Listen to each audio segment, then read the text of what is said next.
بسم اللہ الرحمن الرحیم۔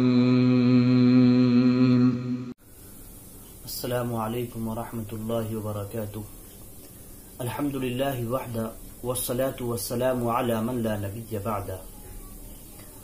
دوستو، رمضان المبارک کے 2 عشرے ہم سے رخصت ہو چکے ہیں۔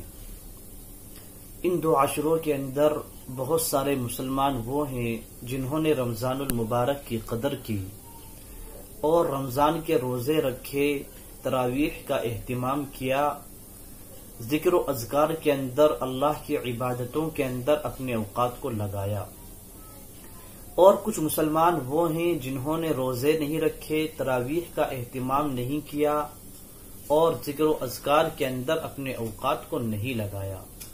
تو دوستو، قابل مبارکباد ہیں پہلے لوگ، اور دوسرے لوگ، ان لوگوں کو بھی اللہ کی رحمتوں سے، اللہ کی مغفرتوں سے مایوس ہونے کی ضرورت نہیں ہے۔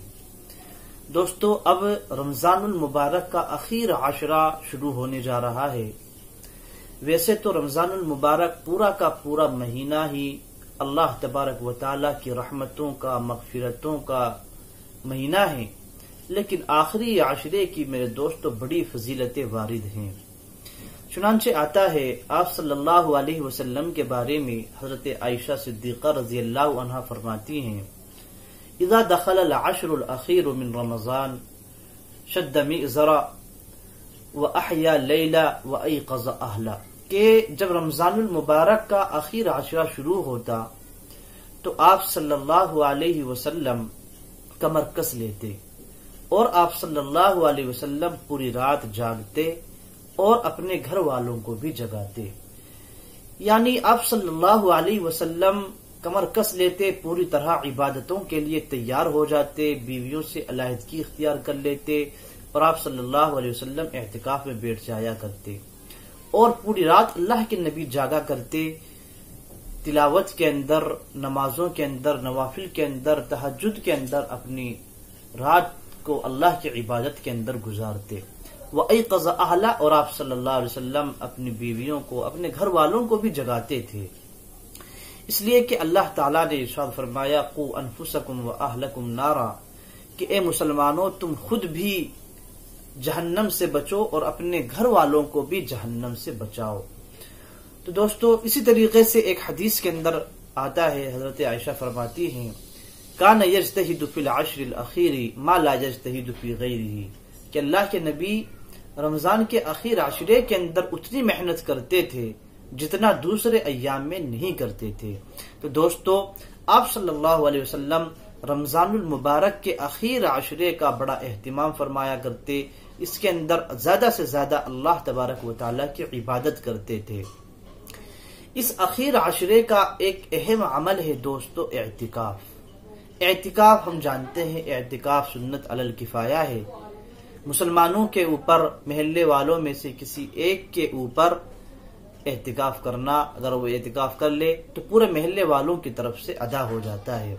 لیکن دوستو، اعتکاف کے بارے میں آتا ہے، آپ صلی اللہ علیہ وسلم کان یعتکف، کہ آپ صلی اللہ علیہ وسلم اعتکاف کیا کرتے تھے حتی قبضہ اللہ، یہاں تک کہ اللہ تبارک و تعالی نے آپ صلی اللہ علیہ وسلم کی وفات ہوئی۔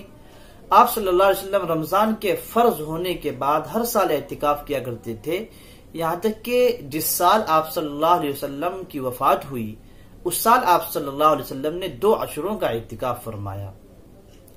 اللہ کے نبی نے فرمایا کہ جس شخص نے اعتکاف کیا، رمضان کے آخر عشرے کا جس نے اعتکاف کیا، تو کان کحجین و عمرتین، اس کا یہ اعتکاف 2 حج اور 2 عمروں کی طرح ہے، یعنی اسے گویا کہ 2 حج اور 2 عمرہ کرنے کا ثواب ملے گا۔ اللہ کے نبی صلی اللہ علیہ وسلم اعتکاف میں بیٹھا کرتے اور فرماتے، تحروا لیلۃ القدر، کہ تم لیلۃ القدر کو رمضان المبارک کے آخر عشرے کے اندر تلاش کرو۔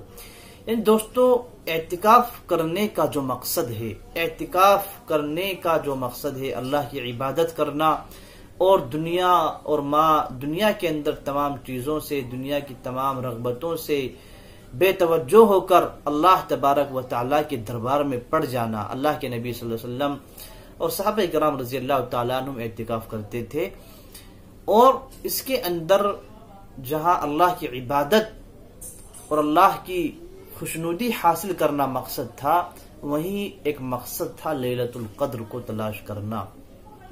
دوستو، لیلۃ القدر، شب قدر جسے ہم کہتے ہیں، چونکہ اس کی بڑی فضیلتیں ہیں دوستو، اللہ تعالیٰ نے اس کے بارے میں پوری سورت نازل فرمائی۔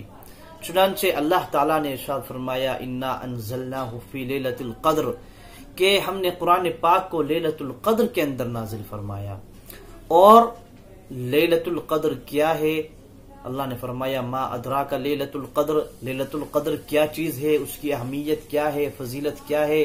مخاطب اللہ تعالیٰ نے فرمایا کہ لیلۃ القدر خیر من الف شہر، لیلۃ القدر ہزار مہینے کی عبادتوں سے افضل ہے۔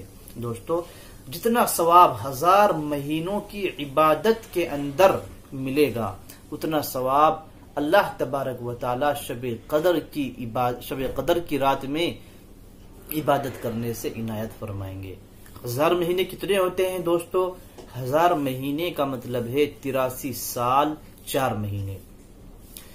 دوستو، یہ سمجھنا چاہیے کہ لیلۃ القدر اس امت کو کیوں دی گئی۔ اللہ کے نبی نے فرمایا لیلۃ القدر میری امت کو دی گئی ہے، اس سے پہلی امتوں کو لیلۃ القدر نہیں دی گئی۔ لیلۃ القدر اللہ تبارک و تعالیٰ نے اس امت کو کیوں دی؟ دوستو، آتا ہے کہ آپ صلی اللہ علیہ وسلم نے صحابہ کرام رضی اللہ تعالیٰ عنہم سے فرمایا کہ پہلے کی جو امتیں ہیں ان کی عمریں بہت لمبی لمبی ہوا کرتی تھی، اور ان میں سے بعض شخص پوری عمر اللہ تبارک و تعالیٰ کی عبادت میں گزار دیتا۔ تو صحابہ کرام رضی اللہ تعالیٰ عنہم چونکہ وہ نیکیوں کے رسیاں تھے اور اللہ تبارک و تعالیٰ کی رحمتوں کو، توجہات کو، اللہ کی برکتوں کو زیادہ سے زیادہ اللہ کی خوشنودی حاصل کرنا چاہتے تھے، تو ان لوگوں کو رش ہوا کہ اللہ کے نبی، ہم لوگ تو چاہ کر بھی ان کے برابر نہیں ہو سکتے، ہم لوگ اپنی پوری زندگی اگر عبادت میں گزار دے تب بھی وہ لوگ عمر کی زیادتی کی وجہ سے ہم سے فائق رہیں گے۔ دوستو، صحابہ کرام رضی اللہ تعالیٰ عنہ کے جذبے کو دیکھ کر، اس شوق کو دیکھ کر اللہ تعالیٰ نے اس امت کو شب قدر دی۔ تو لہٰذا جو شخص شب قدر کے اندر عبادت کر لے گا تو گویا اس نے 83 سال اللہ کی عبادت کے اندر گزار دیے۔ دوستو، اللہ تعالیٰ نے دوسری جگہ فرمایا انا انزلناہ فی لیلۃ مبارکہ، کہ ہم نے قرآن کو برکت والی رات میں نازل کیا۔ دوستو، برکت والی رات کون سی ہے؟ وہ شب قدر ہی کی رات ہے۔ دوستو، اللہ کے نبی صلی اللہ علیہ وسلم نے ایک حدیث کے اندر ارشاد فرمایا من قامها ایمانا واحتسابا غفر له ما تقدم من ذنبه، کہ جو شخص شب قدر کی رات میں اللہ پر ایمان رکھتے ہوئے، اس کی اہمیت، اس کی فضیلت کو تسلیم کرتے ہوئے اور ثواب کی امید سے اس رات کے اندر عبادت کر لے گا، تو اللہ نے فرمایا، اللہ کے نبی نے فرمایا غفر له ما تقدم من ذنبی، اس کے پچھلے تمام گناہوں کو اللہ تعالی معاف فرما دیں گے۔ دوستو، بڑی اہمیت والی رات ہے، بڑی فضیلت والی رات ہے۔ تو دوستو، اس لیے رمضان المبارک کا آخر عشرہ شروع ہو رہا ہے، اور ویسے بھی دوستو لاک ڈاؤن ہے، کہیں جانا نہیں ہے، کہیں سفر نہیں ہے، ان راتوں کو اللہ کی عبادت کے اندر گزارنا ہے۔ اور بطور خاص جو طاق راتیں ہیں، آخر عشرے کی طاق راتیں 21ویں، 23ویں، 25ویں، 27ویں اور 29ویں راتیں، ان راتوں میں بطور خاص دوستو اللہ کی عبادت کے اندر وقت کو لگانا ہے، تلاوت کے اندر، نوافل کے اندر، تہجد کے اندر، صلاۃ التسبیح کے اندر، جتنا جس سے ہو سکے دوستو وہ اس رات کے اندر عبادت کرے۔ اللہ کے نبی صلی اللہ علیہ وسلم نے ارشاد فرمایا کہ بڑا محروم ہے وہ شخص جو اس رات کے اندر اللہ کی عبادت سے محروم ہو جائے، اور اس رات کے اندر اللہ کی عبادت سے محروم وہی شخص ہوگا جو حقیقت ہی میں محروم ہو۔ دوستو، ان 10 راتوں کو ہمیں اللہ کی عبادت کے اندر گزارنا ہے، اور پھر اللہ تعالی سے کیا مانگنا ہے؟ حضرت عائشہ صدیقہ رضی اللہ عنہا نے اللہ کے نبی سے سوال کیا کہ اللہ کے نبی، اگر میں شب قدر کو پاؤں تو میں اللہ سے کیا مانگوں؟ تو اللہ کے نبی صلی اللہ علیہ وسلم نے ارشاد فرمایا کہ یہ دعا کرو اللہم انک عفو تحب العفو فاعف عنی، کہ اللہ آپ بڑے رحم فرمانے والے ہیں، بڑی مغفرت فرمانے والے ہیں، اے اللہ میری مغفرت فرما۔ دوستو، انسان کی مغفرت ہو جائے یہ سب سے بڑی چیز ہے۔ اپنی مغفرت مانگے اور اپنی جو ضرورتیں ہیں تمام ضرورتیں اللہ تعالیٰ سے مانگے۔ اس وقت کرونا وائرس پوری دنیا کے اندر پھیلا ہوا ہے، اس بیماری سے شفا مانگے، اور دوستو جتنا زیادہ سے زیادہ ہو سکے اس رات کے اندر اللہ کی عبادت کریں، اور اپنے وقت کو، اس اخیر عشرے کو دوستو اللہ کی عبادت کے اندر گزاریں۔ اللہ تبارک و تعالی مجھے بھی اور ہم سب کو اللہ تعالی اس اخیر عشرے کی قدر کرنے کی توفیق عطا فرمائے، زیادہ سے زیادہ اللہ کی عبادت کرنے کی توفیق عطا فرمائے، اللہ تعالی شب قدر کا اہتمام کرنے کی توفیق عطا فرمائے۔ وآخر دعوانا ان الحمد للہ رب العالمین۔ السلام علیکم ورحمۃ اللہ وبرکاتہ۔